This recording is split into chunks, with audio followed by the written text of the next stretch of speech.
All right, we're back on sports, and I want to say this right now. It has been a very salty weekend, hasn't it? I mean, I've been seeing fans salty left and right, and all March Madness. You know what? I shouldn't even say this weekend. I should say the entire week. It's been nothing but laughs and salt from sports teams and their fans. And you know what? We'll talk about that in a bit, all right? But first, I need to start off with the Philadelphia Flyers, because that's where the salt started, okay? Look, let me say this now. All right, Philadelphia Flyers. Over the week, you Chicago Blackhawks fans messaged me, right? And you were like, I can't wait to see the Blackhawks tear into the Flyers, you know, and you started chanting 1975. Matter of fact, you started talking about 2010 and how it's still salty, and you can't wait for this rivalry. And as far as I'm concerned, when y'all sending me stuff like that, that's funny to me, that's trash talking, that's rivalry, I'm all for it. I don't have a problem with that, you know what I mean? But here's the thing. What happened in that game? What happened? I just want to know. All right? Because the Flyers, they walked into your house and they slapped you up. That's what happened, all right? And Chicago Blackhawks fans were so salty about this. Even CM Punk, all right, on Twitter, raging about the Philadelphia Flyers. And I have to bring this up, all right, because he's so upset that, you know, that the Flyers beat the Blackhawks. And he's like, I would congratulate the Flyers on their Stanley Cup, you know, wins, but they haven't won a Stanley Cup since, you know, he's been born. And then all these meat riders, oh, that was so funny, CM Punk. Yeah, they haven't won since 1975. And I'm thinking to myself, you know, a good comeback to that would be, I could say the same thing about the Chicago Cubs. Yeah, but we're not going to go there, right? We're not going to go there. Okay, all right, yeah. See, this is what I'm talking about. The trash talk I don't have a problem with. But when you lose and get salty, own up to it. That's all you got to do, all right? The first post he tweeted, it was just Chris Farley, running into the, onto the table, he crashed. And I even retweeted, a comment. I thought that was hilarious because it goes to show you that he was salty. But then afterwards, he kept it going with Flyers fans for some reason, which was just in bad taste. But then again, when he tweets, if you look at his Twitter, when he gets upset, it's always in bad taste with CM Punk. But, hey, stay salty, my friends. Stay salty. Anyways, speaking of Chicago Blackhawks really quick more, just to let you know, did we not have this talk not too long ago about Chicago Blackhawks always being in something? Well, for those who don't know, they're going to be in the Winter Classic next year, for what I'm hearing. That's absolutely... Give other teams a chance. Seriously. Like, this is what I'm talking about. NHL, you know what? No. We're still going to stick with the NHL. Let's stick with the Flyers, though. Over the weekend, as we know, because we beat the Chicago Blackhawks, we were close to getting into the playoffs. We're still close to getting into the playoffs, okay? We knew that the Pittsburgh Penguins were coming into town on Saturday. They're coming into our house, right? So, this is a rivalry game. Anybody who does not know the rivalry between the Flyers and the Penguins, you got a lot to catch up on, okay? This is Eagles-Cowboys, okay? That's what this is. So, Penguins-Flyers. So, they come into our house. Now, look. They come into our house, and we do to the Blackhawks. They do pretty much what they did to us what we did to the Blackhawks. They came into our house, and they smacked us up. That's what they did. Now, here's the problem I'm having with this. It's not because of how many points we are back in the playoffs, because we're not that far back. That's not my problem right now, okay? My problem is with Flyers fans, all right? And not the ones that are upset by the game. No, it's the other ones that are defending this. Now, I'll explain, okay? Because during, this game and after this game, Flyers fans are upset that they lost. Okay, that's fine. You lost to a rival. You're upset. We're so close to the playoffs. I get it. You know what I mean? And here's the thing. I'm going to defend these guys due to the fact that you have to understand it's not just about losing to the Penguins.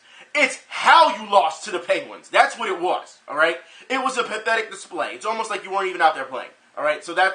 I understand that's why fans were upset, not because they lost, we're too close to the playoffs. Now, however, now we have these people who want to come here and tell these fans who are upset that, if you're thinking about leaving, if you're thinking about walking away from the Flyers, then you have problems that you're not a real fan. Here's the thing. I didn't see not once, not one fan that was upset say, I'm quitting on the Flyers. Not one. So for these fans to come out and say this type of stuff, I need to see some proof of it. Because you've got to be kidding me that would happen. As far as I'm concerned, what I saw, no. It is too close. We are too close into a playoff spot to just be like, okay, we're giving up. That never happens. Not this close into the playoffs. It never does. We are on the border of, reaching the playoffs. And you should know, with X amount of games to go, this is pretty much going to be a seesaw battle. That's what it's going to be. So, yeah, we won one game. We're in the playoffs. We still got X amount of games to go. If we lose, guess what? Detroit wins. Oh, what? We're back out of the playoffs. So this is one of those things where you just have to be patient and see how it plays out. That's it. All the Flyers need to do is just win at this point. If they keep winning, guess what? Then they'll make the playoffs. But then we got some sad news about this. Because, for those who don't know, our backup goaltender, who's actually really, really good, is injured. He's out for the season. They said he'll be out for 3 weeks. Technically out for the season. That's right.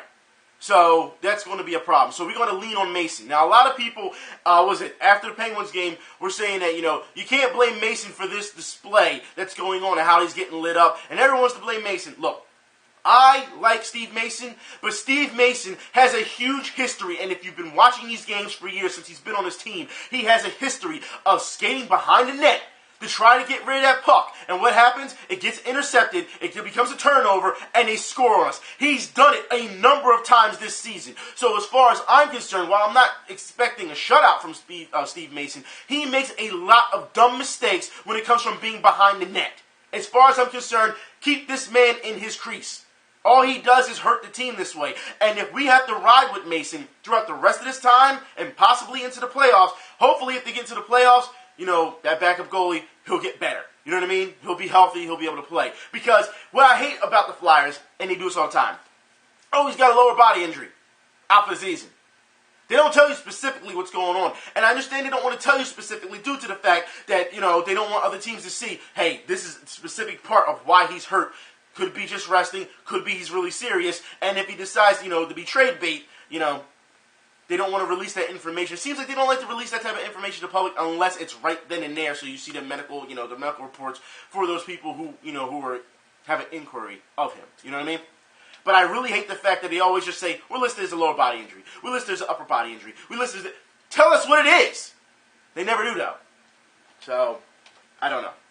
But the Flyers right now, I think people need to relax. Yes, this is, and I know I'm saying relax because this is the time where you're supposed, as a fan, you're supposed to be stressful. You're supposed to be stressing, you're supposed to be angry, you're supposed to be raging, you're supposed to be excited. It gives you a number of emotions because we are right there, right there at the playoffs. And you don't know if they're going to get in or not. So me saying relax is like, yeah, right, I get it, all right? But it's just one of those things where fans cannot turn on each other at this time. If you see fans that are upset because the Flyers are losing, all right, you let them have that. Let them have it. It's that simple. I'm not saying let them have it as a curse them out. I'm saying let them vent. Let them do their thing because it's way too close for fans not to react that way. It is. All right? Like I said, I need to see some proof that fans are deciding to quit on this team this close into the playoffs. I need to see some proof. Just don't say that shit on Twitter or on Facebook or something. No, show me that shit. Show me it. Anyways, I want to move on. And I want to talk about the Philadelphia 76ers. The pathetic ass, garbage ass, arrogant ass Philadelphia 76ers. Now, for those who don't know, all right, Sixers allow Joel Embiid, that's right, because he hasn't played, they're allowing him to delay the 2015 surgery to enjoy summer. Why? You are paying this man. He is sitting around doing nothing, and you want him to enjoy his summer? That's right. So you know what that means? That means he's going to have the surgery soon, you know what I mean? But he will not be able to play in Summer League. That's where you want him to play in Summer League so you know what he's worth. But the Sixers are not going to make him do that. They're going to make sure that he delays his surgery so that he can have a good time during the summer. Yeah. And then start the regular season. As if that's going to matter.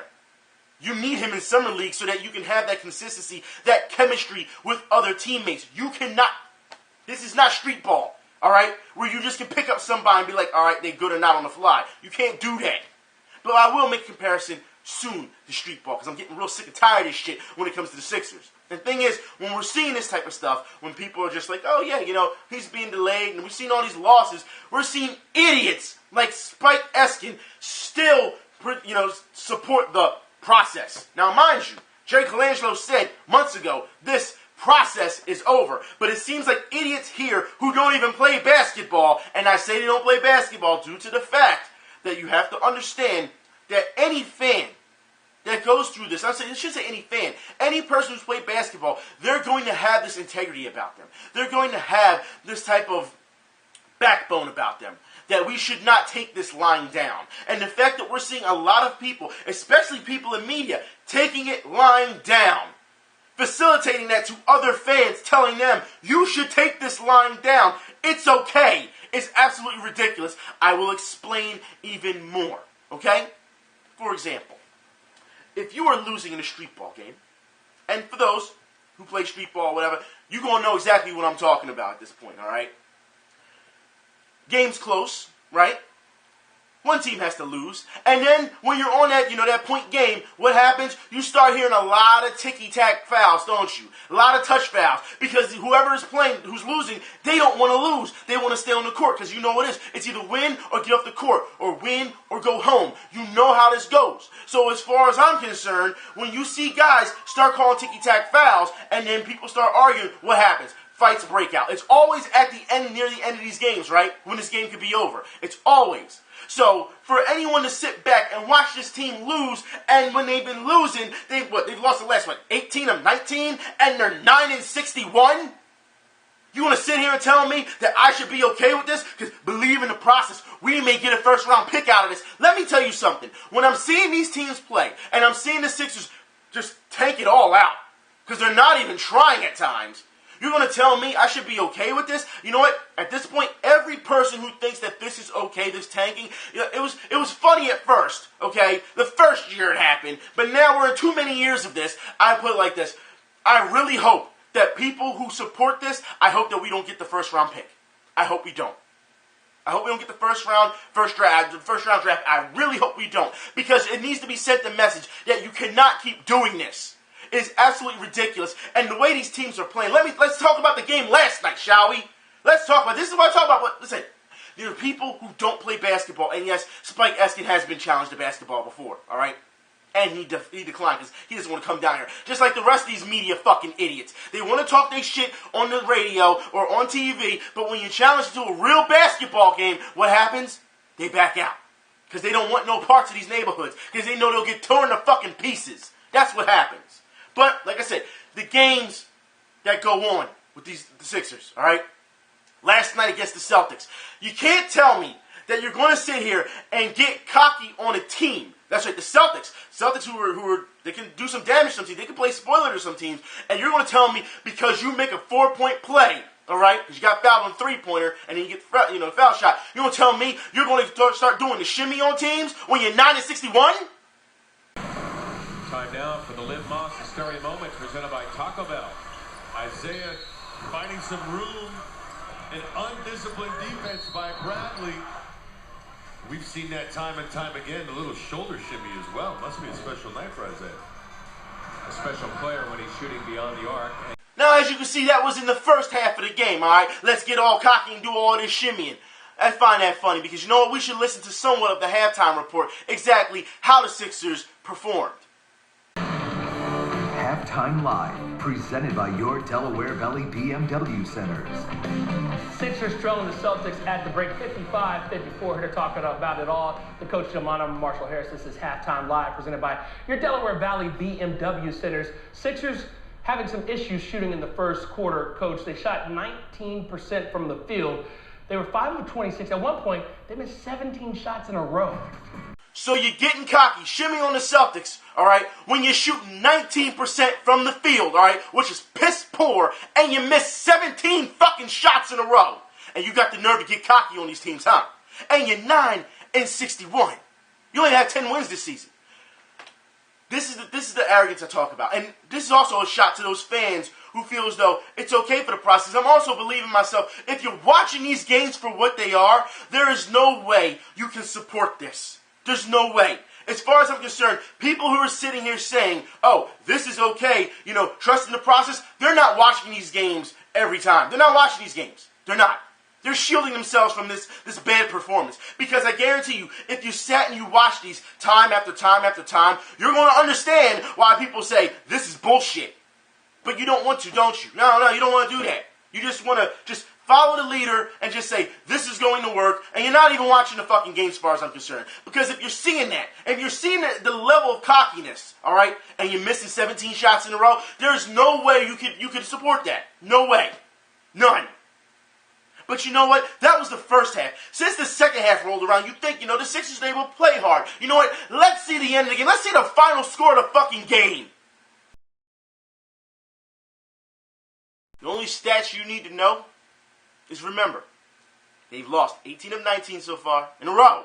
Yeah, 18 of 19, 9 and 61, and you damn near average a 20-point loss. That's what's going on right now. All right? Now here's the thing also. You think to yourself, well, you saw that guy Shim Cannon. He's not even a starter, all right? But he's shimmying, and you're seeing the way this team is playing. You think to yourself, well, they still scored over 100 points, so who was the player of the game? Yeah, let's see who the player of the game was for that game.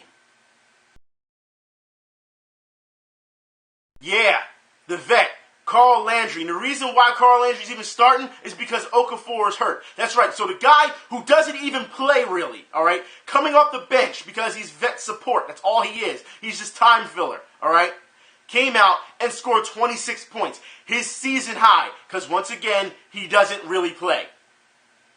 This is what it's come to, people, all right? This team is an absolute mess. And you think if you keep tanking and you keep getting these number one picks because it's stocked full of talent, that all of a sudden it can get better. But what you're failing to realize is that when you're watching these games, you're watching the way they run in transition and how your coach isn't doing the right setup. He's not having the right matchups. He can only have but so many matchups because he doesn't have the personnel out there to play. But the matchups at times are bad. When these teams go on runs, guess what? There's times he doesn't call timeout when he should. He lets them try to figure it out. And that's what happens when you get into a bigger hole for yourself and you start losing by 20 fucking points because they don't know what to do. And well in doubt, guess what happens? They chuck the ball up for a three. And you should know by now, especially when you're missing 17 shots in a row, that shit isn't going to help. All right? But no one wants to talk about that. Because it's about believing in the process. It's about the coach being right and being a great motivator, which, as you can see, isn't translating over to the fucking game.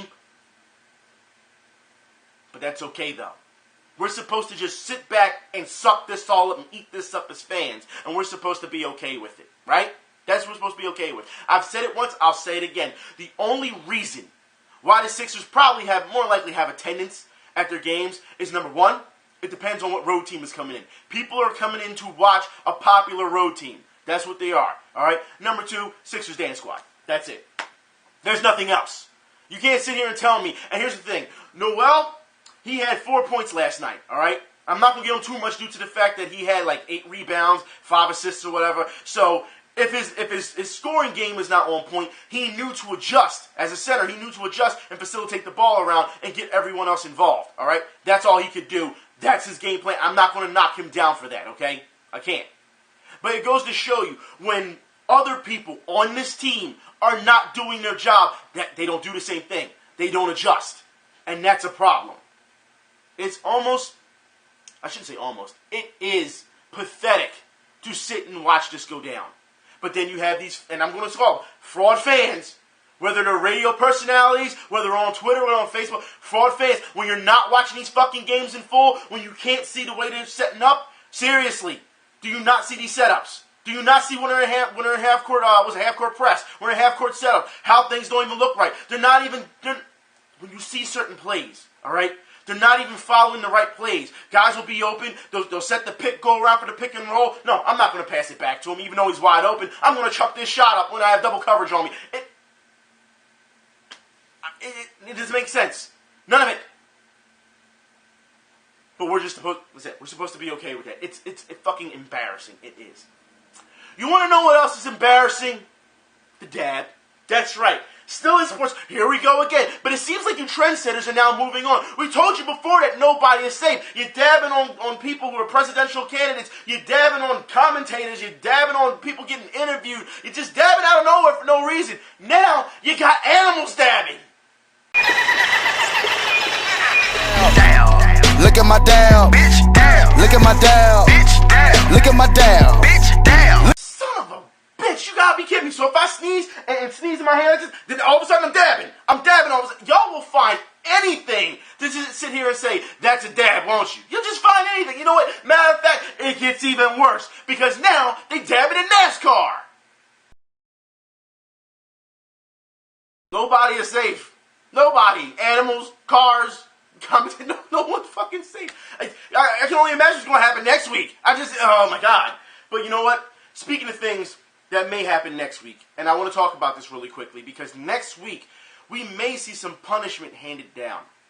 Now, I say this due to the fact that, for those who don't know, Dwight Howard got caught over the weekend, all right? Got caught using Stickum on his hands. That's right. Now, for those who don't know what Stickum is, it's the stuff that you put on your hands. You can use to spray or whatever to make sure that you hold on to the ball. As you know, it's illegal in football to use due to the fact that's why they have these new performance gloves now that you can just, to hold on to it so that you don't cheat, okay? You use that type of Stickum because you're not naturally catching the ball. Dwight Howard has been using this and he got caught apparently. And he says it's not that big of a deal. That's right. Then he admits that he uses it all the time, every time. That's right. So you're cheating the game. You're admitting this. And now we're just sitting back and waiting for the NBA to see if they're going to do something about this. And you know what? I don't think they're going to. As much as I'm sitting here waiting for a punishment or a penalty for Dwight Howard, let's be honest here. The NBA is so soft these days, they will let this go. I'll put the link in the info bar for you where he admits it, okay? After being caught. You've got to be kidding me that players are just outright cheating these days. Outright cheating. And admitting it, and people still support it. That's what bothers me. Because Dwight Howard's fans, it's not that big of a deal. It's not that big of a deal. I never thought that it would come to a time where you become such a bunch of fucking meat wagon riders that you will just let shit go so bad. I mean, we've seen this in baseball. A-Rod cheats, we're still going to support him. I don't get this. When was it okay to support people who cheat the game? When was it? I don't get this at all. And the thing is, because you see this type of stuff in the pros, it facilitates down to the college level. Now, of course, we need to talk about March Madness, but before I do that, I do want to talk about cheating in college as well. Because for those who don't know, we've talked about this before where guys pump fake, you know what I mean, to try and get guys to jump and they jump into them. But you've got to be kidding me that it's such a... Look. When you are making this much of an effort to get the foul, not only is it a flop, which won't be the flop of the week, not only is it a flop, but you are clearly cheating to get what you want. All 7-second. Look, we already know that flopping is cheating. We know that, all right? It disrespects the game, it makes yourself look bad, and it's cheating to try and get a call that you want. We know that. But when it comes to players getting pump faked and they're jumping into a player, that's absolutely ridiculous. We've seen this time and time again, even in the NBA, where a guy will pump fake, he'll jump up, he won't jump forward, he'll jump straight up. And then we'll see the person with the ball who's going to shoot the shooter jump into him to try and get the defensive foul, get the call for him and try to get that three-point play. We see this time and time again. Now, as far as I'm concerned, when these type of things happen, you have to jump into a defender. First off, the foul should not be called, all right? Because you were actively jumping into the player instead of actually trying to shoot the shot. That's what you're trying to do, all right? So if you miss or whatever is contact, it's not on the defensive player. You're jumping into him. As far as I'm concerned, that shouldn't be called either way, all right? But when you go to that extreme that you just saw, as far as I'm concerned, all right, that is an offensive foul. That's what it is. You cannot sit here and do something like that. They go that extreme. And then, if you haven't noticed, it almost looked like when he was falling down, he took a swing at the guy. He tried to make it look as believable as possible that he was being fouled so maliciously that his arm would swing the way it did. And as we know, it's not. You saw it, all right? So as far as I'm concerned, that should be an offensive foul. Like I said, this is going down to the college level now. Now, speaking of college level, let's talk about March Madness, all right? I had a chance to see some games. And let me say now I'm very disappointed. Even though it's funny to watch all the salt from all these teams being upset, that's the funniest part about it. There's a couple that I feel is, though, absolutely ridiculous. First off, let me start with Temple, all right? Temple played a piss-poor game versus Iowa, and I was looking forward to Temple playing Villanova on Sunday. But they dropped, literally, the ball on this one. Now I'll talk about other teams that dropped the ball as well. But you have to understand, Temple played horribly, all right? Too many turnovers, not enough rebounds on either end, but mostly the defensive end because that's what was killing them. There was one time where it was a string of offensive rebounds for Iowa, and Temple couldn't do anything. And it was just reset the clock over and over and over. I'm like, you've got to be fucking kidding me. You know what I mean? Like, it's one of those things where I felt Temple should have won this game easily, and they shot themselves in the foot. And the way that this game ended, okay? Now, Granted, it was a tip-in at the buzzer beater. They lost by 2, but you also have to understand that the guy who took the ball in, he did push a Temple player. He pushed him in the back in order to get that chance. And a lot of people are upset about that, but you also have to look at it in the wide scope of things, okay? Temple should have not even been in that position. They should have won this game by a good margin. There shouldn't have been time for, there shouldn't have been a chance for overtime, even though Temple had to come back and make that overtime. They shouldn't have done that. If they have taken care of the ball the way they should have, they wouldn't have put themselves in this position. So as far as I'm concerned, it's not going to get called. I said this before. When you're seeing things like this, especially at the end near the buzzer, all right, refs are going to let something go like that unless it's very malicious, very egregious. They're just going to let it go. That's what happens, okay? So Temple beat Temple as far as I'm concerned. Iowa got a rude awakening, though, didn't they? Yeah, because Iowa's not that good. Now, also, Michigan. Let's talk about Michigan, all right? Michigan was doing their thing in the first half, and what happened? They stopped playing in the second half. They stopped playing. And Michigan lost. So Michigan deserved to lose simply for the fact that they didn't play as hard as they could. That's what it comes down to. St. Joe's. So I'm going to say Joe's, all right? As you know, look, first off, I had a problem with St. Joe's playing at 9:40 at night anyway, all right? I understand time differences and all that. I had a problem with it because every game they played was at 9:40. Last night, as you know, they lost. Now, St. Joe's, they did good, all right? They did well. My problem with all these Philly teams or so regional teams, all right? Villanova, St. Joe's, Temple, all them. I find it funny that the media has just latched on. And when a team loses, after they've latched on because they got all the hype, they talk to, all the students, they talk to the players, they talk to the coaches, and then, of course, after they lose, they'll talk to the students once more and be like, all right, we're done with you, fuck off, because you're not relevant anymore. Let's move on. That's how the Philly media treated Temple. That's how the Philly media treat St. Joe's. That's right. And now the only chance they have right now is with Villanova. So they're going to ride with Villanova. But if Villanova loses, you know what's going to happen? All right, see. And that's pretty much it. They are riding so much on this. So much. I told y'all before about fan reactions and stuff like that. I don't think I need to keep talking about this. This is what the media does here, man. It's absolutely disgusting. I'm sure they do it in other places too. But it's disgusting to see. It is. And some of these games, let me say this now, lots of blowouts. And I think it's funny. I think we're seeing more upsets than blowouts. I would say that because no one expected. A lot of people's brackets they're just completely busted. All right, but you have to understand that when Michigan State lost, people were raging. They were crazy. You know what I mean? Like it's funny to see this stuff. We see fans freak out, and there's been a lot of horrible calls by refs too. We've seen. But I will say. This, so far, because we're not in the Sweet 16 yet. I think that's when things are going to get down to the nitty-gritty. Some of you have asked me, who you think is going to win.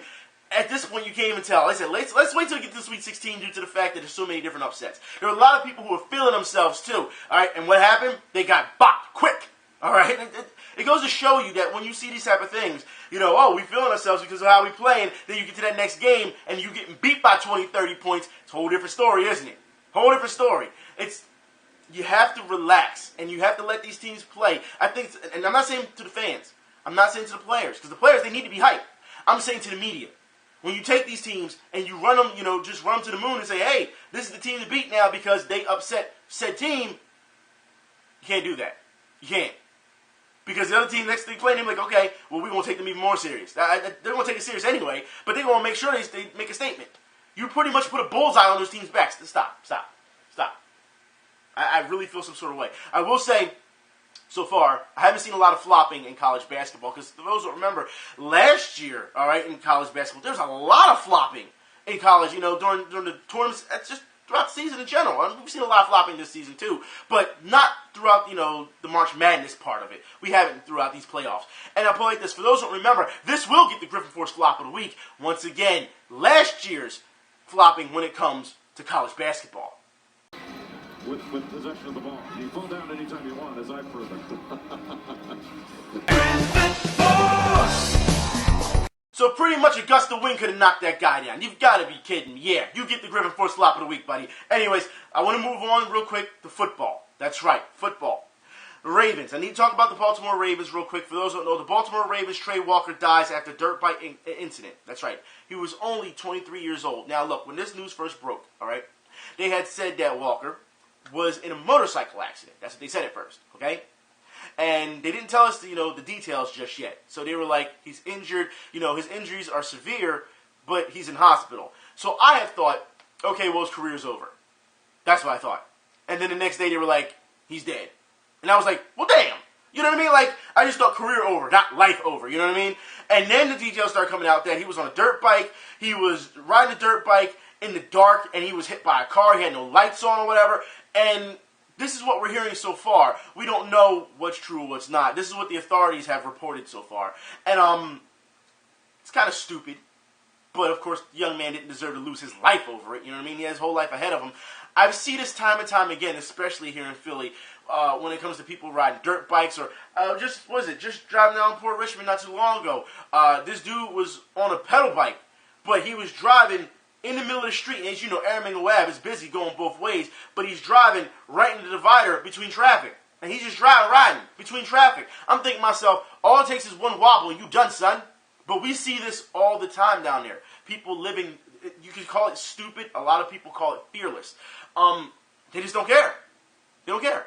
We always see constant dirt bikes and ATVs going by, you know what I mean? So it's nothing new, but you would think that, you know, that they would kind of calm that down. Now, of course, as of late here in Philadelphia, we're talking about confiscating all this stuff, and a lot of us, especially myself, are saying, well, when you have these rash of crimes that's going on and people are being shot, I think that's the, you know, priority before the ATVs and bikes, because let's be honest here, it's not even, the spring has just started, all right? It's still cold here. It was just snowing here yesterday. So you're not going to have that many people out just yet. You should know that ATVs and bikes are not going to come out in full force until summertime. That's when the shit comes out, okay? Anybody who's been down the way knows this. You know what I mean?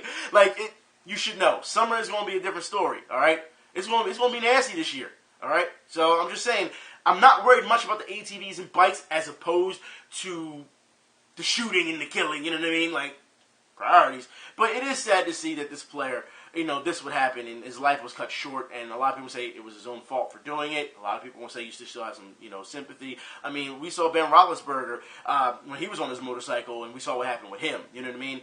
I would think that the league would have had some type of coverage on this and say, look, if you do these type of things outside in the real world, you know, these type of things that could harm your career, let alone your life, you know, you should have your money or taken away from you or something. You know what I mean? Like, it's sad to see that. I'm sure Ravens fans are hurting right now because he was, you know, he had potential to be, you know, better than ways. They always do because they're so young. You don't know their ceiling, really. So it's pretty sad to see. It is. Anyways, I want to move on to football, more football, but here in the States, not American football, but soccer. That's right. Philadelphia Union. Got to talk about them real quick. Philadelphia Union looking pretty good. That's right now. I understand they only got a couple games in, but they're actually playing good. And for those who don't know, they beat the champs not too long ago, and yesterday they had a hell of a showing. All right, in their home opener. Seriously, like, that's something to be, you know, proud of. And as far as I'm concerned, we will see just how far this goes. You know what I mean? It's the beginning of the season. I get it. You shouldn't be happy. I mean, well, you shouldn't say, I'll put it like this. You're going to have fans that say, don't get too happy, because we've seen what's happened in a number of seasons. Maybe, you know, they don't know if they can keep this consistency up. They may fall off. I'll put it like this. Be happy now.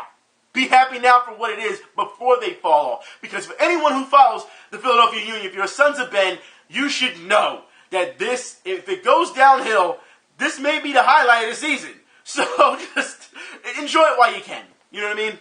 Speaking of trying to enjoy things, and it's hard to enjoy things, but I still got to give credit where it's due, because now we're going overseas. That's right. Chelsea and West Ham. Let me say this now. Like I said, I will stick to my word and say that I expected Chelsea to win this game. I told you a couple weeks ago that given the rest of the schedule, Chelsea could win out, and they may have a couple troubles here and there. Maybe 2 or 3 teams could, you know, pose them a threat, right? But West Ham wasn't one of them, I didn't think. And then you saw what happened when West Ham decided they were just going to come and smack up on Chelsea. And that's what they did. They smacked up on them. And here's the thing. I want to give Chelsea still credit because of the fact that they went out there and they played. And then they fought so hard to get the tie. Now, here's the thing. They could have won this game. I expect them to win. They could have won this game. They had so many chances. I can't tell you how many times John Terry had a chance to have a header and score. Like, they could have really racked up at near the end of this game.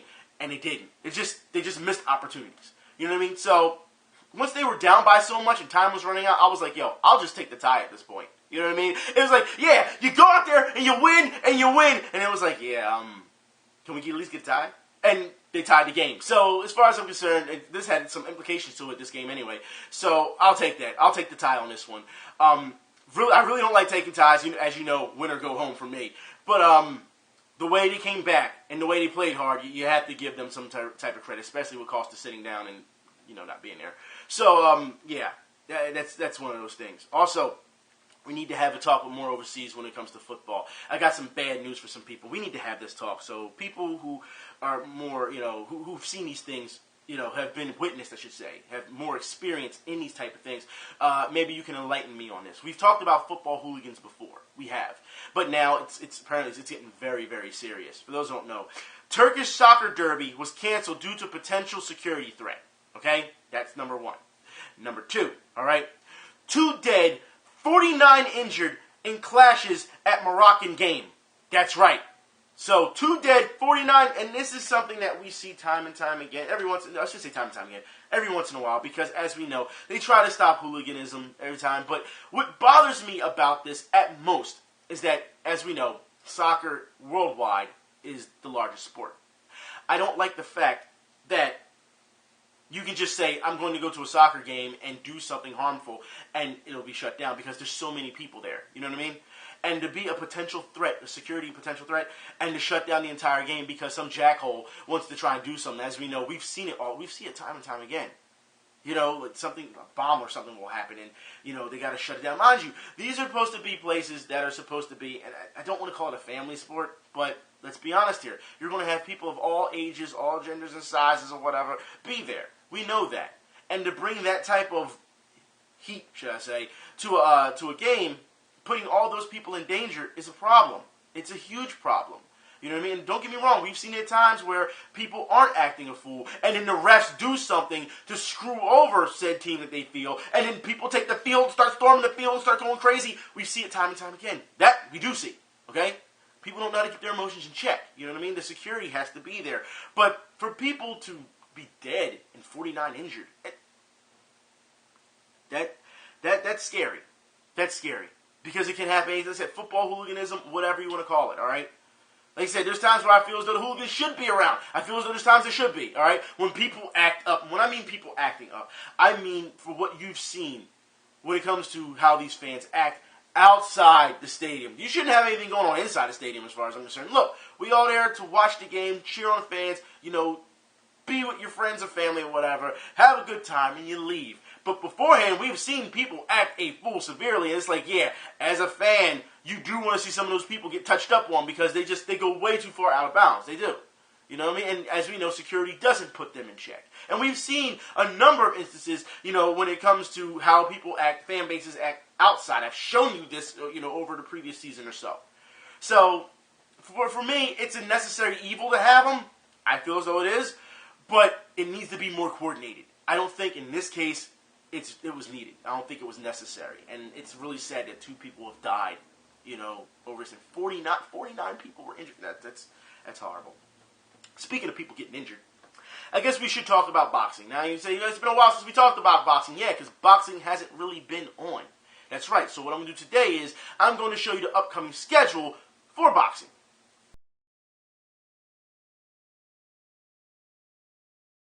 Boxing coming back with their guns loaded. They coming back with a vengeance. You gotta be, look, I put it like this. Boxing hasn't been around, you gotta think, ever since the Super Bowl happened, boxing kind of went away. For a lot of things went away for a while because they didn't want to compete with those ratings. The Super Bowl, then you got March Madness.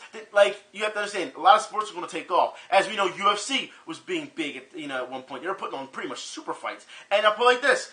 This weekend, I should say, UFC did a great job once again. All right, free on Fox, free TV, and you have this amazing card that is just like, you can't even get mad. Because, I'll put this, every fight was great, except, I'm going to say, 2. And the 2 fights that weren't great during this Mir vs. Hunt card, and I'm talking, adding prelims as well, was the women's fights. And I say this because they were such a mismatch. You have on one side, and it's kind of odd, you have these Asian women who were like 5'2", 5'3", going up against these other women who were like, I'm going to say 5'9", 6 foot, almost 5'7". So the discrepancy in height and reach is huge. You can see this. They look like giants in the ring compared to these small Asian women. And of course, all they can do, the Asian women, is try to take down because it makes it predictable. When you have a person who's that tall and they can keep at arm's length and they're striking at you, you can't do nothing about it. You know what I mean? So you got to go in for the takedown. They're expecting that. So you're already predictable. You know what I mean? However, I will say this. I feel as though there was a time where a lot of these, these tall women, they look like Amazons almost compared to these Asian women. They put their hands down and they put their head forward, just like this. And I'm thinking to myself, punch her. She's asking for it, punch her. You know what I mean? From a boxer standpoint, it's an open target. Punch her. She's got her hands down like this, spread, wide, and their chin forward, and her head forward. Like, yeah, you're asking to get punched. Go ahead, get punched. You know what I mean? But it never happened due to the fact that because they can compensate for the length. You know what I mean? They couldn't get in to do it. So it was really weird. I think this weekend's fights, a lot of great jiu-jitsu being shown. I'm just saying from an offensive and defensive standpoint, if you watch the ground game, great stuff. Hell, there was a black belt jiu-jitsu champion who actually lost. So it was really interesting to see. Like I said, fights were great. Mir versus Hunt was a microwave fight, but still, to see Mark Hunt have that type of power in one punch. And he's done this time and time again. They were calling it walk-off knockouts. He punches the guy, he goes down, and he just stares at him and just like, and walks away. And Frank Mir doesn't even know where he's at. He's like, what just happened? You can tell. He's not defending himself, nothing. He hasn't regrouped. So if he went down and started throwing, hammer fists or whatever, Mir would have been even more trouble. So the ref had to get in and say, okay, that one punch was enough. It was enough. You know what I mean? I want to say the professionalism overall that night was great. Because guys and girls, no matter you lost, when it was over, they were hugging, they were smiling, they were laughing. They professionalism. There was no ill malice towards each other. And you say, we see a lot. No, you don't understand, all right? There are people who do get salty, all right, when they lose. They don't want to shake hands. They'll walk out the cage. They won't say anything. They won't be interviewed. Or they felt they were screwed or whatever. But it's great to see people not just handshaking, but hugging and laughing and joking and literally saying after they won, I give this person all the respect in the world. I knew this person was going to be tough. So the opportunity just arose for me, to do something, and it just worked out. It was great to see that for me. It was great. You know what I mean? It goes to show you that, I told you, when you fight, you train and you fight, it's not about anger. It's not. Anger just burns you up, and that's it. You know what I mean? It's nothing. But to stay calm and fight, and you're taking punches and you're smiling, you know what I mean? It's like, and that's what it is. You're enjoying the fight. You're enjoying the chess match. That's what it is. It seems like a lot of people still don't understand it. As you know, most people who do fight, it's because they've said something wrong with somebody, they get upset, and that's it. But once you start training, you start to learn the difference. It's like, okay, you know what I mean? You start to learn that, this is nothing. You know what I mean? Oh yeah, you can punch me 5 different times, 6 different times, 7 different times. It's not going to matter, because I'm going to get you back eventually. You know what I mean? I'm going to get you. So it's one of those things where it's great to see the way these fighters are acting. You know what I mean? And hey, it seemed like, everyone had fun that night. You know what I mean? Even Mark Hunt was like, yo, we're having an after party over here, and you can show up, and it goes to show you that people were really having fun, Also in more news, which is it's been kind of upsetting for UFC as of late. For those who don't know, McGregor versus Diaz 2. That's right, we'll be at UFC 200. They're talking about fighting at the same weight again. And since this has been talked about, fans are upset. People are saying that Frankie Edgar is being ducked and McGregor should just vacate the title. And other people are saying, look, you knew it was going to happen again because look how much they made when it came to this. So far, it's only a verbal agreement between these two fighters, and the story's been broken, so now everyone's going crazy. So we'll see what happens. We will see if they're going to talk about keeping it at 170 or if they're going to drop down weight, or we'll see. We'll see.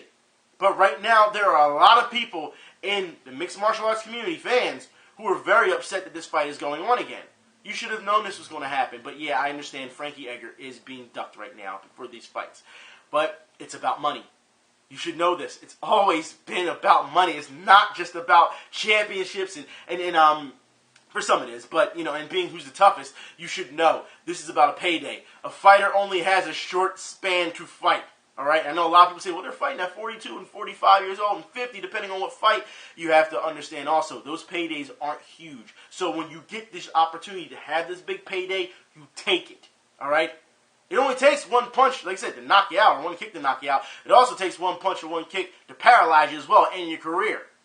So you take the money while you can get it. I'm not upset over the fact that they're going to have this rematch. Do I feel Frankie Edgar deserves his fight with McGregor? Yeah, I do.